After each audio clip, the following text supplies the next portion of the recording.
नमस्कार साथियों, स्वागत है आप सभी का एक बार फिर से बाल विद्या मंदिर सीनियर सेकेंडरी स्कूल खत्रीपुरा नागौर के ऑनलाइन एजुकेशन प्लेटफॉर्म पर। साथियों, पिछले वीडियो में अपन ने सिंधु घाटी सभ्यता के स्थापत्य कला को कंप्लीट कर लिया था। आज अपन बात करेंगे सिंधु घाटी सभ्यता की लिपि की, उनकी मोहरे की और उनके उस समय विज्ञान कैसा था इसकी संक्षिप्त में बात करेंगे। जितना आपकी किताब के अंदर आ रखा है बस उतनी ही बात यहाँ पर अपन लिखेंगे।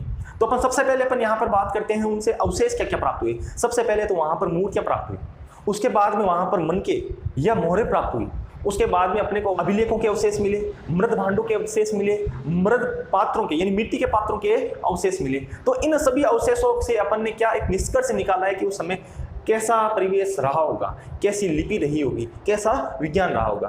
देखो साथियों, सबसे पहले अपने को ये देखना है कि अपने को इतिहास में सबसे पहले सिंधु घाटी सभ्यता ही क्यों पढ़ाया जाता है, क्योंकि इसका पूरा ज्ञान अभी किसी के पास में नहीं है। अब जैसे जैसे अपन नया ज्ञान ला रहे हैं उसमें ऐड कर रहे हैं, लेकिन अपन सभी इन तथ्यों को या इन अवशेषों को देखकर सोचते हैं कि अपने उस समय वहां पर ऐसा हुआ होगा।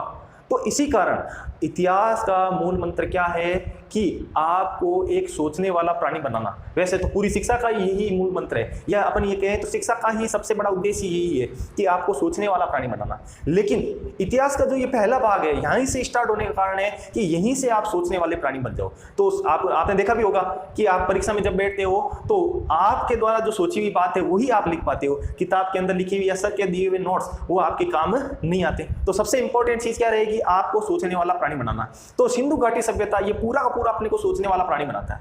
तो अपन यहां पर देखो अपने को क्या क्या चीजें प्राप्त हुई और इन चीजों से अपन क्या क्या चीजें सोच सकते हैं कि हाँ ऐसा होता होगा। तो सबसे पहले अपन देखते हैं वहां से प्राप्त अवशेष।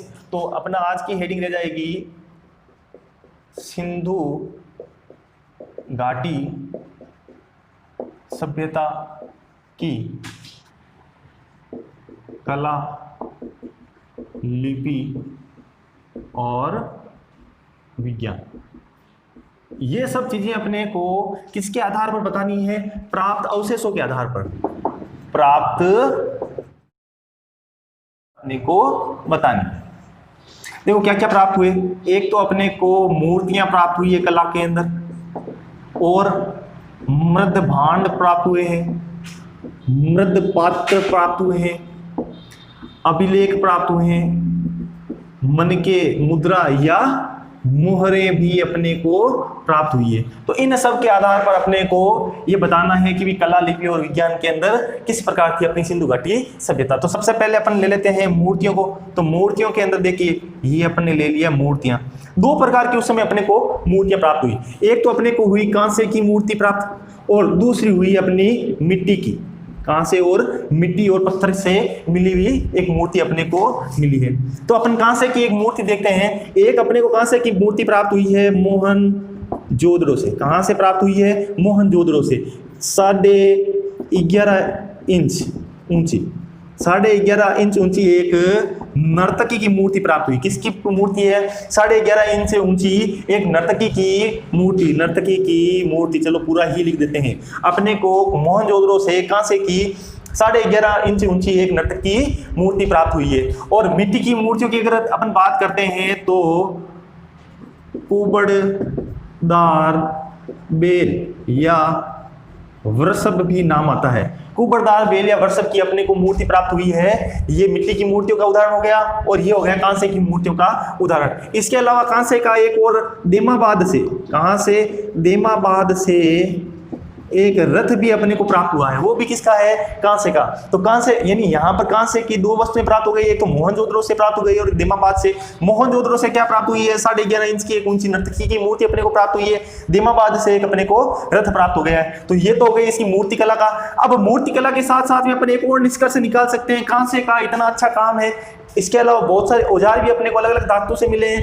तांबे के भी यहाँ पर पात्र मिले। तो अपन यहाँ पे कह सकते हैं धातु निर्माण भी होता था। यहाँ पर धातुओं से वस्तुओं का निर्माण भी होता था। इसके अलावा धातुओं की गलाने की भट्टी, धातु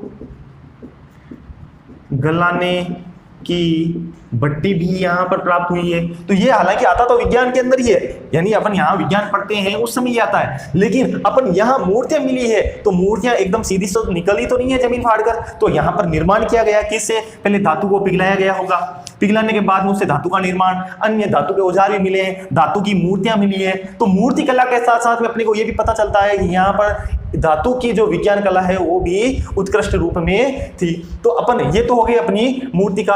और यहाँ पर मिट्टी के भी मिला है कुबड़दार बेल, यानी कुबड़दार बेल की एक मूर्ति अपने को मिली है। यहाँ लिख देते हैं कि अब कुबड़दार बेल की एक मिट्टी की अपने को मूर्ति मिली है। इसके अलावा मिट्टी के बर्तन भी प्राप्त हुए हैं और मिट्टी के पात्र और मिट्टी के भांड ये भी अपने को प्राप्त हुए। एक चाक भी मिली है।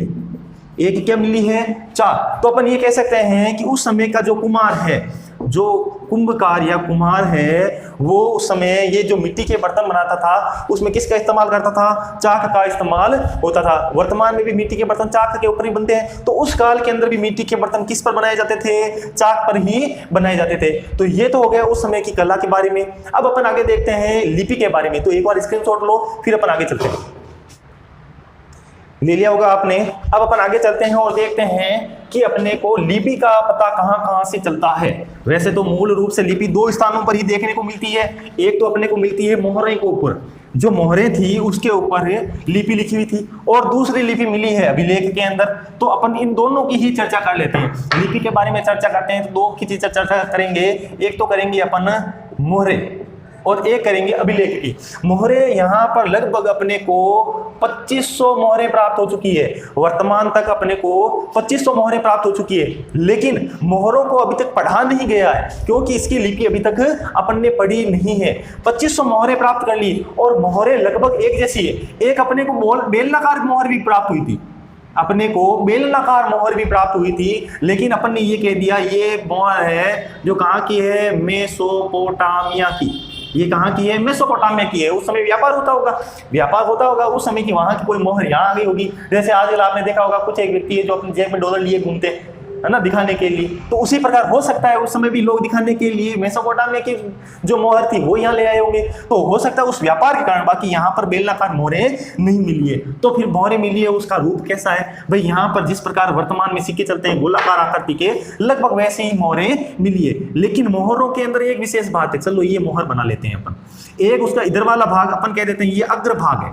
अग्र मतलब आगे का भाग, और ये भाग मान लेते हैं पश्चिम भाग, यानी पीछे का भाग। अब अग्र भाग में क्या मिला है? लगभग ये अपन ये बात कर रहे हैं वो औसतन सभी मोहरों की बात कर रहे हैं। उनमें आगे अग्र भाग में दो चीजें मिली है अपने को। एक तो मिला है चित्र का अंकन। एक क्या मिला है? चित्रों का अंकन मिला है। यहाँ कोई ना कोई अग्र भाग में एक चित्र रहेगा। चित्र के साथ साथ में दूसरी एक विशेषता है, यहाँ पर संक्षिप्त लेख भी रहेगा। हाँ, लेख पढ़ नहीं सके लेकिन लेख मिले हैं। तो अपन ये कह सकते हैं हो सकता है उस समय वो मात्रा लिखते होंगे। अपन जैसे अपने सिक्के पर लिखा होता है भारतीय मुद्रा, भारतीय रुपए, भारतीय 1 रुपए का सिक्का, हो सकता है उसी प्रकार ये कोई लेख होगा। और जैसे वर्तमान में अपन 1 रुपए के सिक्के पर आपने देखा होगा कि पहले के सिक्के पर धान का चिन्ह होता था, यानी धान की आकृति होती, वैसे ही यहाँ पर चित्रों का अंकन मिला है। और पश्चिम भाग में क्या मिला है? एक गुंडी मिलती थी।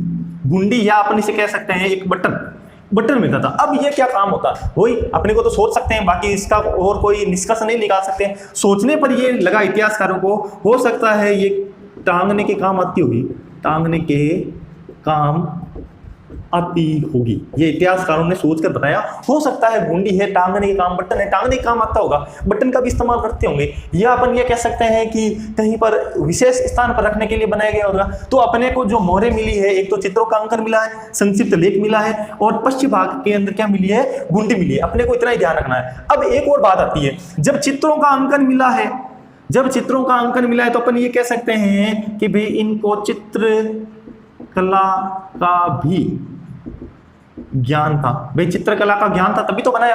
अच्छा, ज्ञान होने से कुछ नहीं हुआ, इनको रुचि भी तो थी। अगर ज्ञान होता, ज्ञान कब होता है? जब रुचि होती है। रुचि के बिना ज्ञान हो ही नहीं सकता।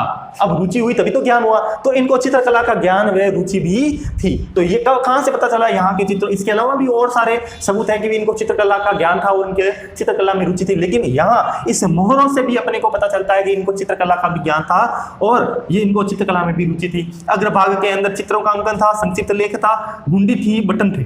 ये आगे बात समझ में। अब अपन बात कर लेते हैं अभिलेख से, क्योंकि यहाँ पर अपने को लिपि और कहां से प्राप्त हुई है? एक अभिलेखों से भी प्राप्त हुई है। अपन बात कर लेते हैं अभिलेख। अभिलेखों के अंदर सबसे बड़ा अपन को अभिलेख मिला है जो 17 अक्षरों का सबसे बड़ा व सबसे लंबा अभिलेख धोला वीरा से प्राप्त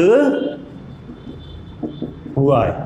कहां से प्राप्त हुआ है? धोलावीरा से प्राप्त हुआ है। क्या हुआ है? 17 अक्षरों का सबसे बड़ा और सबसे लंबा अभिलेख। ये प्रश्न बड़ा इंपॉर्टेंट है, ये प्रश्न बड़ा इंपॉर्टेंट है कि आपको ये पूछ सकते हैं 17 अक्षरों का सबसे बड़ा व सबसे लंबा अभिलेख कहां से प्राप्त हुआ है? तो धोलावीरा से प्राप्त हुआ है सबसे बड़ा व सबसे लंबा अभिलेख। तो ये तो हो गया यहाँ का।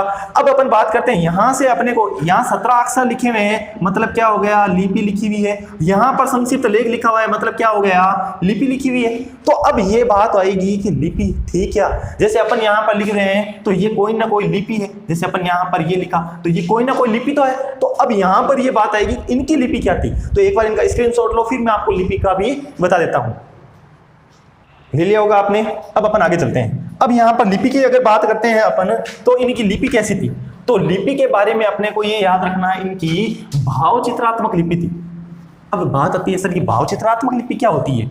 भावचित्रात्मक लिपि, तो पहले तो अपन यहां पर लिख लेते हैं इनकी लिपि। दो चीजें याद रखनी, एक तो भाव चित्रात्मक और एक है बुदोफेस्टन। ये बुदोफेस्टन तो हो गया लिखने का तरीका, भाव चित्रात्मक ही होगी लिपि। पहले अपन बात कर लेते हैं भाव चित्रात्मक की। आपने व्हाट्सएप पर इमोजी भेजे होंगे, कैसे भेजते हैं इमोजी? ये लो, स्माइल कर रहा है, दुखी है, यही तो है भाई भाव चित्रात्मक। अब ये ऐसा भी बना हुआ है, ज्यादा हंस रहा है। तो ये क्या है? अपने को चित्र भेजे, इमोजी भेजे और अपन ने समझ लिया कि सामने वाले का भाव क्या है। तो उस समय जो अपनी सिंधु घाटी सभ्यता की जो लिपि थी वो किस प्रकार की थी? भाव चित्रात्मक लिपि थी। अच्छा, भाव चित्रात्मक लिपि थी भाई। चलो कुछ एक लिपि आपको भी बता देते हैं, ये लो, पढ़ लो अगर पढ़ना चाहते हो तो।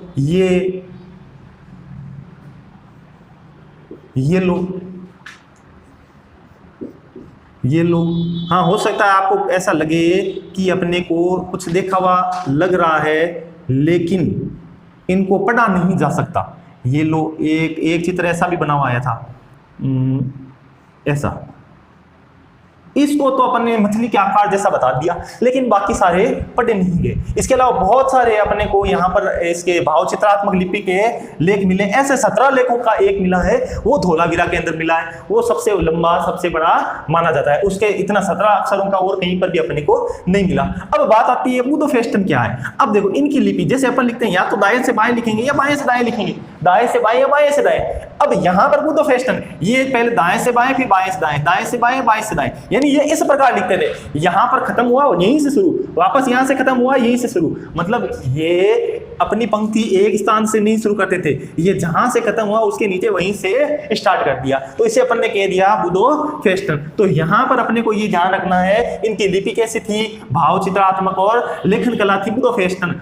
दाएं से बाएं और बाएं से दाएं, यहां पर लिख सकते हैं अपन बुदोफेस्टन, दाएं से बाएं और बाएं से दाएं, यानी एक स्थान से शुरू करके एंड तक लिखा, एंड से वापस स्टार्ट करके वापस शुरू तक आ गए। तो ये थी बुदोफेस्टन लिपि और इनकी भाव चित्रात्मक लिपि।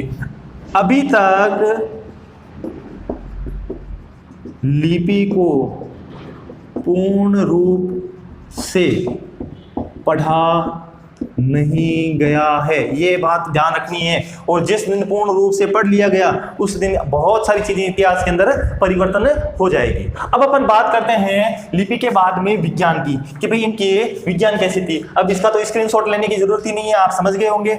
चलिए आगे। अब यहाँ उस काल के अंदर विज्ञान कैसी थी। विज्ञान के अंदर सबसे पहले अपन ने धातु विज्ञान के बारे में पढ़ा था। अपने को पता चल गया था धातु की, कान से की जो अपन ने नर्तकी की मूर्ति बनाई है या जो भटिया मिली है धातु प्रगलन की, इससे यह तो पता चल गया था कि इनके पास में धातु विज्ञान अच्छा था। उसके अलावा यहाँ पर हड़प्पा के अंदर जो यहाँ पर अन्नागार बना रखे थे, उनमें 6 अन्नागार बना रखे थे, बीच में बराबर चौड़ाई थी और यहाँ पर दोनों के बीच में भी बराबर लंबाई थी। तो इस चौड़ाई और लंबाई का माप, ईंटों की लंबाई का माप, या अपन कह सकते हैं सड़कों की लंबाई के माप के आधार पर ये कह सकते हैं कि इनको गणित का भी ज्ञान था। गणित के ज्ञान के बिना ये बराबर माप की नहीं बन सकती।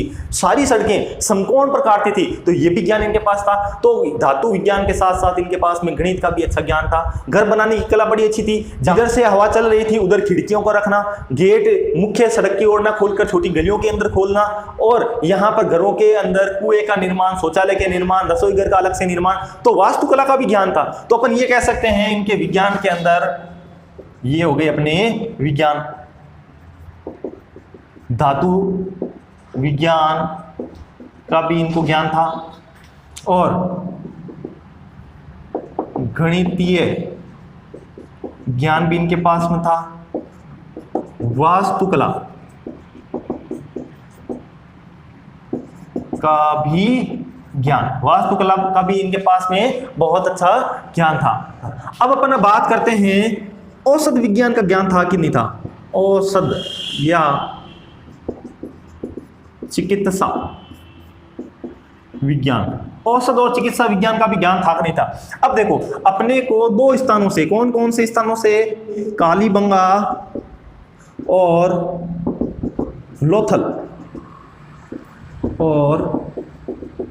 लोथल, यहां से क्या प्राप्त हुए, यहां से खोपड़ी प्राप्त हुई है, यहां से खोपड़ियां प्राप्त हुई है, खोपड़ी प्राप्त हुई है। देखो कालीबंगा और लोथल से खोपड़ी प्राप्त हुई है। अब आपको कहोगे सर ये तो तांत्रिक थे, ये कहां सा विज्ञान हुआ? तांत्रिक नहीं थे। जो कालीबंगा से खोपड़ी प्राप्त हुई है ना, वो एक बालक की खोपड़ी है, किसी छोटे बालक की खोपड़ी है। इसके अंदर, इस खोपड़ी के अंदर 6 छेद मिले हैं अपने को। कितने छेद मिले हैं? 6 छेद मिले हैं। और इन 6 छेदों में से कुछ छेद भरे हैं, कुछ छेद क्या है? भरे हुए हैं, और कुछ छेद छेदित है, यानी खड्डे किए हुए हैं। अब देखो ये जो बालक की अपने को खोपड़ी मिली है उसमें 6 छेद है और कुछ छेद भरे हुए हैं, तो अपन इससे जान सकते हैं कि उस काल में शल्य चिकित्सा भी थी। कौन सी चिकित्सा थी? शल्य चिकित्सा भी थी। ये जो शल्य चिकित्सा आज अपन कहते हैं ना ऑपरेशन करना, हो सकता है उस काल में उस बच्चे का ऑपरेशन हुआ होगा, उसी लिए छेद किए होंगे। अब किसके लिए ऑपरेशन हुआ, क्यों ऑपरेशन हुआ, कैसे ऑपरेशन हुआ, किन औजारों से ऑपरेशन हुआ, किसने ऑपरेशन किया, ये बात तो अपन तभी जान पाएंगे जब लिपि पढ़ पाएंगे। अगर लिपि पढ़ ली तो ये सारी चीजें अपन जान पाएंगे। तो ये हो गया अपने सिंधु घाटी सभ्यता का कला, लिपि और विज्ञान। अगले वीडियो में अपन इससे आगे अध्ययन करेंगे। तब तक के लिए आप सभी को धन्यवाद।